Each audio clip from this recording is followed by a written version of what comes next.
The morning your life ends, the sky is completely ordinary. You are 7 years old, and the only thing you care about is the wooden hoop rolling across the dirt road ahead of you, wobbling slightly to the left because the edge got dented last summer, and your father said he would fix it, and never did. You chase it anyway. You always chase it. The village smells like bread and animal dung, and the particular sweetness of cut grass drying in the heat. And somewhere behind you, your mother is calling your name in the tone that means come inside, not the tone that means danger, so you don't turn around yet. You don't turn around. That is the thing you will think about, years later, in the long, quiet hours, when memory becomes its own kind of punishment. You didn't turn around. The first sound is distant, a low rhythmic thudding that your child's mind translates into a festival drum, a merchant's cart, something ordinary. Then the shouting starts, and it is nothing like festival shouting. It has a different shape entirely. It rises too fast and cuts off too clean, and underneath it runs a sound you have never heard before but understand immediately, the way you understand heat before you touch fire. You stop. The hoop rolls on without you and falls. When you finally turn, the village is already different. Figures are moving between the houses, tall and armored, catching the sunlight in ways the village men never do. Your mother is no longer in the doorway. The doorway is empty. You call her name and hear nothing back, and for a moment the world simply refuses to make sense. Your mind keeps trying to fit what you see into something familiar, keeps insisting there is an explanation, keeps waiting for the moment when everything resolves back into an ordinary morning. That moment does not come. It will never come again. Someone grabs your arm before you reach the doorway, not roughly exactly, but with the complete indifference of a man moving an object from one place to another. You are lifted, repositioned, held. The soldier doesn't look at you. He looks past you, scanning the road, already thinking about something else while his hand keeps you locked in place with a grip that makes your bones feel like kindling. You see your neighbor Marcus fall near the well. You see two women being herded toward the center of the village, their arms crossed over their chests, their faces wearing expressions you don't have words for yet. You see an old man sitting in the dirt outside his doorway, perfectly still, watching everything with the calm of someone who has seen this before and always knew it would come again. You do not see your mother, you do not see your father. You call for them twice. The soldier's grip tightens once in warning, not in cruelty, the way you might tighten your hand around a dog's collar when it pulls toward the road. The message is clear even without language. You understand it. You stop calling. That is your first lesson in what you are now. They move you to the village center with the others. Perhaps 30 people, a mix of ages, some crying, some silent. One young man with blood on his temple who keeps touching it with 2 fingers and then looking at his hand as though the blood belongs to someone else. The soldiers work efficiently, without anger, without conversation, the way craftsmen work when the task is familiar and the day is long. Your village has become a job. You and the others are the inventory. It takes less than an hour. You will later understand that this is actually how long it takes. 1 hour to end a world that took generations to build. The soldiers know their work. They have done it in 100 villages before yours, and they will do it in 100 more, and each time the arithmetic is the same. Some people run. Some people fight. Neither group tends to fare well. The ones who survive the first hour are the ones who go still, who make themselves small, who let the situation settle around them like sediment in disturbed water. You go still. You make yourself small. You survive the first hour. It is while they are organizing the group for the march that you see her. A girl your age, someone's daughter from the far end of the village, a girl you knew only slightly. She had a red scarf she wore in all weathers, and you envied it without ever having spoken to her about it. She is on the ground near the grain store, not moving, one arm extended. A soldier steps around her without looking down. One of her shoes has come off. You remember noticing that. Not the blood. Not the position of her arm, not the stillness that means something final and irreversible, the shoe. It lies a few feet away in the dirt, turned on its side exactly as if she had simply stepped out of it and would be back for it in a moment, as if she had just run inside quickly and left it there, and the whole terrible scene around it was some misunderstanding that would soon be corrected. Years later, when entire stretches of your childhood have faded beyond recall, your mother's face gone soft at the edges, your father's voice reduced to a tone without words, the exact color of your front door lost completely. You will still remember that shoe, the precise angle of it, the worn stitching along the toe, the way the morning light caught the leather. Memory keeps strange things. It loses the faces you beg it to hold and preserves the details you never asked for, and there is nothing to be done about that. There is nothing to be done about most things, as it turns out. This is also something you will learn. They form you into a column before midday. You look back once as the village disappears behind the first hill. The smoke is already rising. Not the dark, urgent smoke of catastrophe, but the thin, patient smoke of things being systematically burned, tidied away, erased. The kind of smoke that means no one is coming back. You face forward. You walk. The road to Rome takes 3 weeks, and by the end of the first, you have already forgotten what it felt like to choose your own direction. The column moves at the soldier's pace, which is neither cruel nor kind. It is simply efficient. The pace of men who have calculated exactly how fast a group of captives can walk before the weaker ones begin to fail, and have set their speed just above that line. You walk until your legs stop feeling like legs and become instead 2 separate problems you are managing. And then you walk more. The landscape changes around you as Roman territory deepens, the hills growing gentler, the roads better paved, the farms larger and more orderly, everything carrying the particular confidence of a civilization that has had a very long time to arrange the world to its liking. You sleep beside roads, your back against strangers, the cold coming up through the ground no matter what position you find. You wake before sunrise because the soldiers wake before sunrise. You eat what is given, when it is given. You stop asking questions after the 3rd day because questions produce nothing, not answers, not acknowledgement, not even annoyance. They simply disappear into the air like smoke, unheard, irrelevant, the sounds of an animal that hasn't yet learned its situation. There is a woman in the column named Briseis, who is perhaps 30, perhaps older, with the steady, watchful eyes of someone cataloging everything. She begins walking near you on the 5th day without explanation, and on the 7th day she says, quietly and without looking at you, that crying at night keeps the others awake and solves nothing. You want to tell her you know that. You want to tell her many things. Instead, you say nothing. She nods once, as though you've agreed to something. In a way, you have. She teaches you small things over the following days. Not lessons exactly, more like observations delivered sideways while the column moves. Don't make eye contact with the soldiers, but don't avoid it so deliberately that it becomes obvious. Eat everything given regardless of taste because you don't know when the next meal arrives. If you feel sick, don't show it.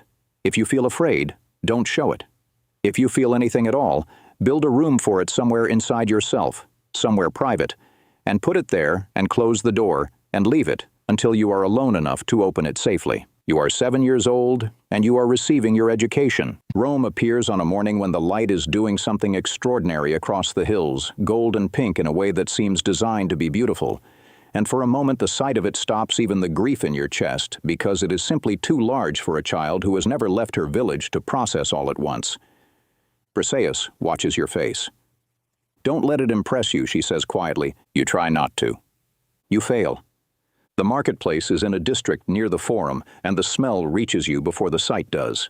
Bodies and oil and something metallic underneath, the smell of transaction, of human beings converted into units of exchange.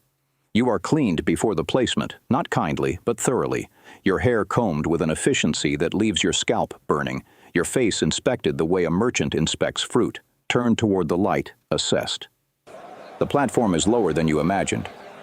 Just 3 wooden steps up from the street. The crowd below is ordinary in a way that disturbs you more than cruelty would have. Men in togas discussing arrangements, people going about their morning as though the things happening on this platform are as unremarkable as the weather, which to them they are. A man in his 50s selects you before midday. He doesn't look at your face when he reviews the records. He looks at the ledger. You are recorded. And Rome, enormous and indifferent and completely unconcerned with the interior life of one small girl from a village it has already forgotten, continues exactly as before. The merchant's name is Gaius Aurelius Macro, and his house is the largest enclosed space you have ever stood inside. You are shown where you will sleep, a narrow room off the kitchen, shared with 3 others, and where you will not go, which is most of the house, and what your work will be, which is whatever is required. The first months are a particular kind of hard that has nothing to do with physical pain. The language is the problem. Latin surrounds you like water, and you move through it deaf and mute, catching shapes without meanings, rhythms without words. You learn to watch before you act. You learn to copy. You learn to shrink yourself into the background of each room and observe until the patterns emerge. It takes 4 months before you understand full sentences. 6 before you can respond without searching for words. 8 before someone in the household stops visibly adjusting their speech when they speak to you. In your 9th month, a girl named Livia calls you by your name correctly for the first time, not the Latin approximation the household has assigned you, but your actual name, the one from your village, which you told her once in a whispered conversation over kitchen scraps and assumed she hadn't retained. She retained it. You look at her. She shrugs with the particular economy of someone who considers remembering people's names the minimum standard of basic decency. "It's your name," she says simply.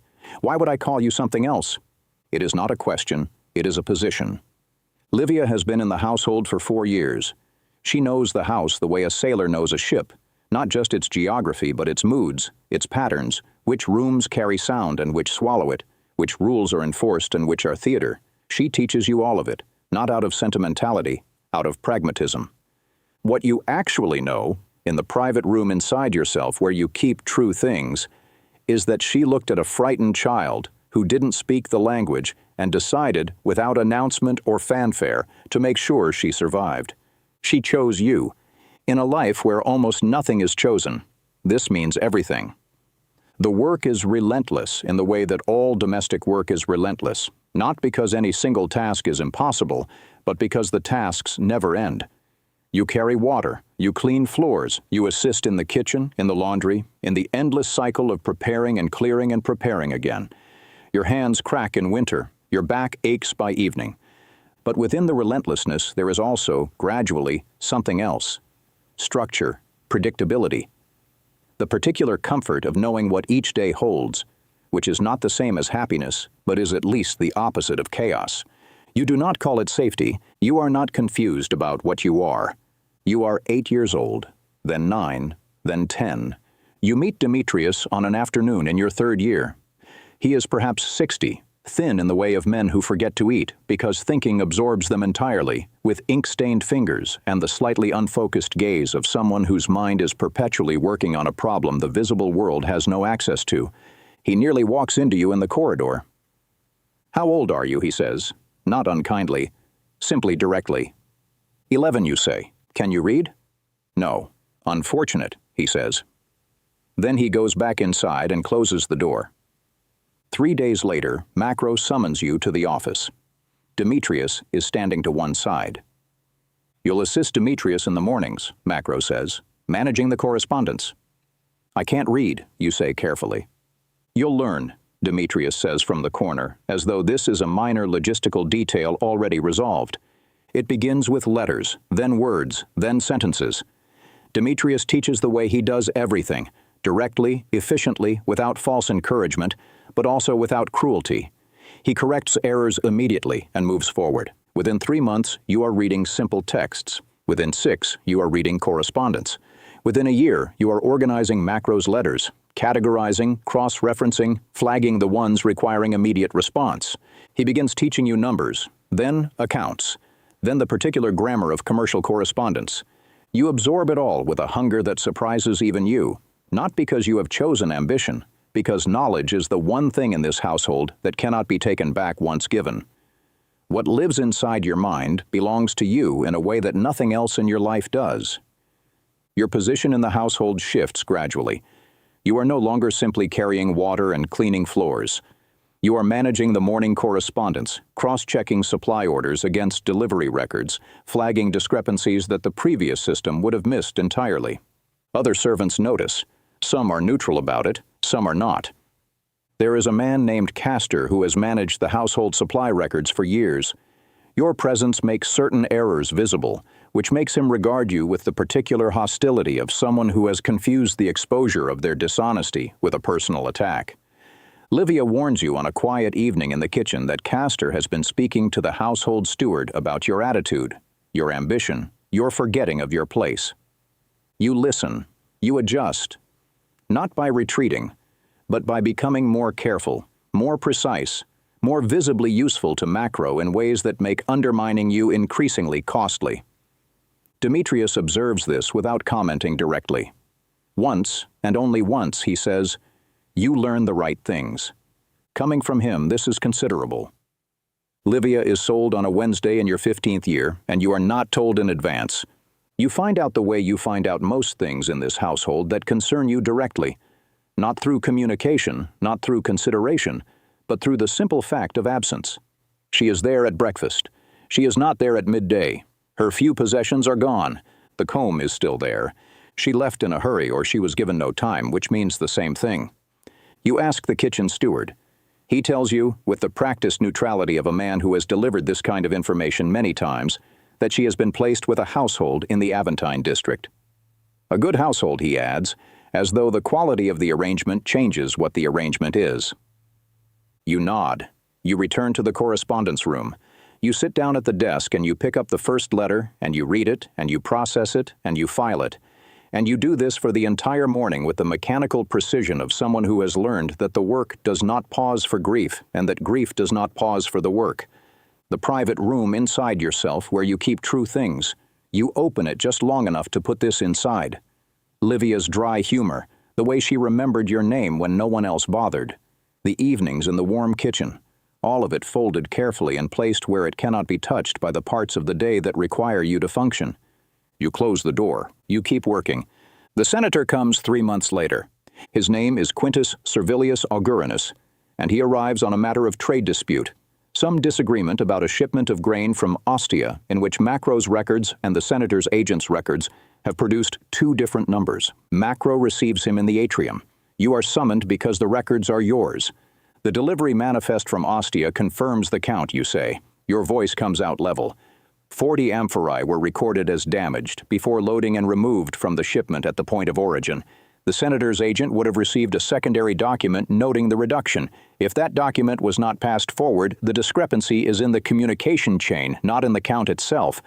The senator looks at you the way men of his position look at objects that have unexpectedly produced noise. The room does not move. Then the senator says, "To Macro, not to you. The document was likely misfiled by my agent." Macro nods once. The meeting resolves. Afterward, in the corridor, Macro pauses beside you without stopping and says, very quietly, "Well done." Then he continues walking. Your hands are shaking slightly. You hadn't noticed until now. You press them flat against your thighs and breathe until they stop. Demetrius begins declining in your 16th year. It is gradual at first. He misplaces documents he would previously have located without thinking. He loses the thread of complex calculations mid-process. His handwriting develops a slight tremor that he ignores with the determined dignity of someone who has decided not to acknowledge what he cannot stop. You cover for him without discussion. Not out of pity. He would find pity insulting. Out of something more like loyalty and something more like debt. One morning you arrive to find him already at the desk, sitting very still, both hands flat on the surface, staring at nothing. You sit down across from him. You wait. After a long moment, he says, "The accounts for the Carthage shipment need to be reconciled before Friday. I'll have them done by Thursday, you say." He nods. He doesn't move. You begin working. He sits with you for an hour without speaking, and you understand without either of you saying so that what he needs right now is not help with the accounts. What he needs is to sit in a room where the work is still happening, where the knowledge he spent a lifetime accumulating is still present and still useful, even if it now lives inside someone else. You give him that. It is the most important thing you have ever given anyone. The accusation comes from Castor, which is not a surprise. What surprises you is the timing. 3 months after Demetrius is moved to lighter duties, when you have fully assumed responsibility for the accounts and your position in the household is more secure than it has ever been. You would have expected the attack earlier, when you were more vulnerable. Instead, it comes now, when you are stronger, which tells you that Castor has been waiting for the moment when it would matter most. The accusation is that you have been diverting small amounts from the household accounts into a personal arrangement with one of Macro's trade suppliers. It is precise enough to be plausible. It is false. You stand in Macro's office and present the full account records, every transaction, every cross-reference, every supplier correspondence. And you do it without anger and without fear, because anger would look like guilt, and fear would look like guilt, and the only thing that saves you here is clarity. It takes 2 hours. At the end of it, Macro sits quietly for a long moment looking at the records. Then he says, "I know." 2 words. No apology. No explanation of what happens next. What happens next is that Castor is reassigned to the outer estate 3 days later. You are not told this directly. You simply notice his absence. In this household, in this city, in this life, that is how justice works. Quietly, without ceremony, leaving you to figure out what it means on your own. The transfer comes 6 months later. Macro's trade business has expanded into a partnership with a senator's household across the city, and the senator requires someone to manage the combined accounts for a series of shipping contracts. Macro sends you, not permanently, an arrangement, he says, 3 months, perhaps 6. You pack everything you own into a single cloth bag. It is not a large bag. You have been in this household for 9 years, and the bag is still not large. Demetrius finds you in the corridor before you leave. He doesn't say anything for a moment. Then he puts one ink-stained hand briefly on your shoulder, a gesture so uncharacteristic that you understand immediately it is not a casual thing. He is saying something he doesn't have words for, or has words for but will not speak, which in the end amounts to the same. You nod. He goes back to his room. You walk out the gate. The document arrives in your 19th year, 2 weeks after Demetrius dies. You learn of his death through the household messenger. A brief note, factual, the kind of message that has learned to drain itself of emotion because emotion takes longer to read. Demetrius of the household of Gaius Aurelius Macro died in the night. Peaceful, the messenger says, then looks uncertain, as though he's not sure peaceful is a word he has authorization to use.